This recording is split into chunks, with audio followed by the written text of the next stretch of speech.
কাল ছিল সানডে, আর সানডের দিনে কিন্তু একটু বাড়িতে একটু মোটামুটি অনেকটাই কাজ থাকে।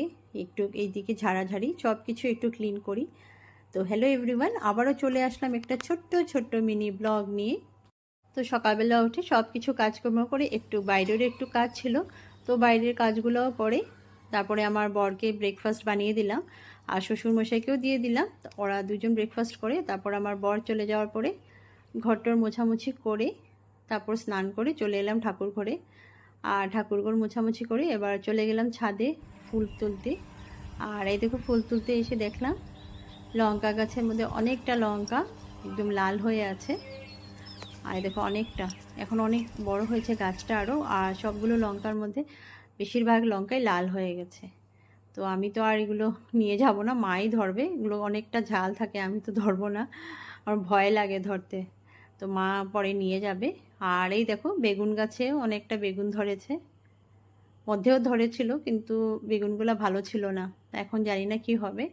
আর এই দেখো আরও অনেকটা গাছ আছে, ওইগুলোতেও সবগুলো লঙ্কা লাল হয়ে গেছে অনেকটা।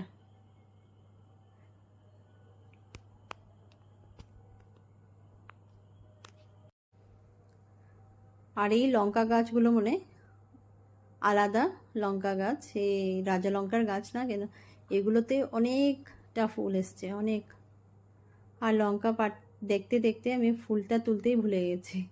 আর ছাদে তো এত গরম, এত রৌদ্র ছিল কাল রাতে, মানে অনেকটা বৃষ্টি হয়েছে, অনেক বৃষ্টি হয়েছে, ছাদে তো পুরো জল, বেশি মানে অনেক, পুরো ছাদেই জল। তো এখানে দেখো এই ইয়েলো ফ্লাওয়ারটা আছে না, এটা কিন্তু অনেক কম ফুটে, একটা দুটা এরকম করে ফুটে, খুব ভালো লাগে, একদিন পরেও সেমই থাকে এটা ফুলটা। তো এবার আমার ফুলও তোলা হয়ে গেছে, আর এবার যাচ্ছি পুজো দিতে।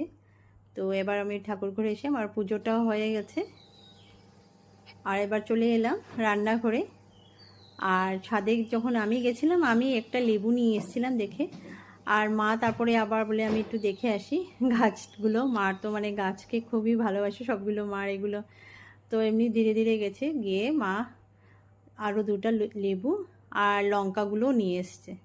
আর আমি এইদিকে ততক্ষণে ব্রেকফাস্ট বানিয়ে, তো আমি আর মা ব্রেকফাস্ট করে নিলাম, আর ব্রেকফাস্ট করে তারপরে রান্নাটা শুরু করলাম। তো মা অল্প একটু সবজি কেটে দিয়েছে বসে বসে, আর বাকি সব কিছু রেডি আমিই করেছি। তো এখানে আজকে বানাবো তোমার মিক্স সবজি একটা, আর ভেন্ডি চচ্চড়ি, আর বানাবো ডিমের ঝোল।